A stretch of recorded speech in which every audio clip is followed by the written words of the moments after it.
தமிழக அரசு இந்த வழக்கை விசாரிச்சா கரூர் இது அப்போனா திரு விஜய் குற்றவாளியை ஆக்கிடுவாங்க.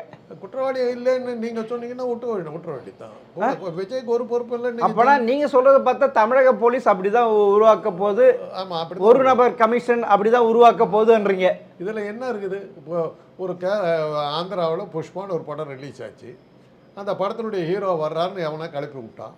100 பேர் செத்து போயிட்டாங்க. அந்த அல்லு அர்ஜுன்கிற நடிகரை உடனே இம்மீடியட்டாக கைது பண்ணிட்டாங்க. கைது பண்ணி உள்ள தள்ளினாங்க.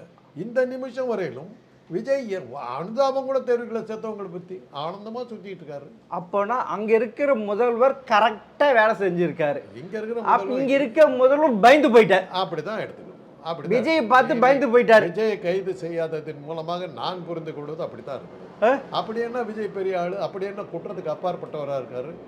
அவர் ஒரு குற்றவாளி. அந்த குற்றவாளியை ஏன் பிடிக்க மாட்டேங்கிறீங்க?